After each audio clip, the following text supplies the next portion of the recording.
Hey everyone, okay, so today we're going to be doing foundation over 40 and we're going to be testing this one, which is the MAC Studio Radiance Face and Body. Here it is. So let's make a start. It's exactly the same as before. However, I did notice that a lot of people were saying that they would prefer it if I didn't use just one pump, because one pump, at least the consensus seems to be, is not enough to cover one's skin. So I'll make a deal. I'll use 1.5. So with this one though, there is no pump, so I'm just going to gauge it. Now, MAC's Face and Body was one of the first, pretty much one of the first foundations to come out. They really did look like skin, and it was and still is one of my favorite liquid foundations. The Radiance one looks really, really nice, so I'm excited to use it. I'm using N2, which I think is probably going to be a pretty good match for my skin, and that's the amount I'm going to use.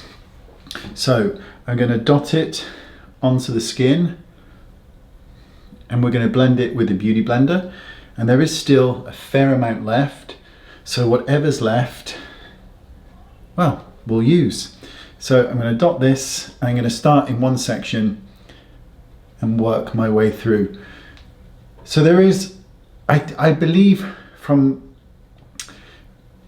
that this is going to have a slightly more of a sheen to it than the original did. Now, the original had a really, really lovely finish, and if you applied the original with a brush, you could actually feel the kind of pull on the skin when you did it, which was quite a unique experience. For those of you who used a brush, you'll kind of know what I mean, that there's just this kind of stick to it, and you kind of think, well, that's the point where it's starting to really adhere to the skin. Now, don't expect full coverage from this, but it does give a really good finish to the skin. I like to go all over the eye area, underneath the eye, into the inner corners, because then there's a good possibility I'm going to be using way less concealer, which I'm always pleased about doing. So I have still got some left, so I'm just going to go in and we're just going to apply a little bit more coverage. It is a sheer coverage, but not in a terrible way. I think this is a lovely, the only thing I don't like is I would like to have the option of having this in the larger one. Now, they still do the Face and Body in the large one, but not the Radiance. And that's a pisser when you consider the price of this compared to the price of the 120ml one.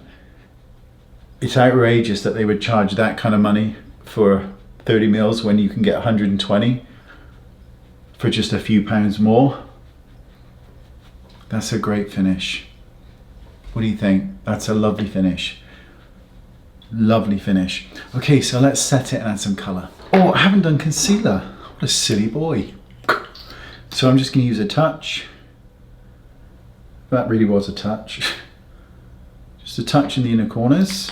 I'll blend that with my sponge, just to highlight this inner corner really. Again, I'm taking it over the lids, but I just like this inner corner to have a bit more brightness. And the reason I take it over the lids, even though I've applied foundation there, is because if you are going to do eyeshadow, then at least it's kind of all in the same color family. So let's add a bit of powder and set things.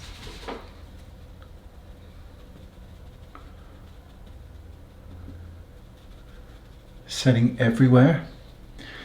I always think this is really the kind of foundation that you really don't want to set everywhere. You want to let the kind of radiance from this foundation shine through. So just doing the T-zone, I think would look very, very pretty, especially if you use like a cream blusher as well, just to really enhance that shine that you get from this formula. I really, really like this. I think it's a very forgiving foundation. It's very nice. So let's add a bit of color. So we'll add some blusher, obviously, because it would be rude not to.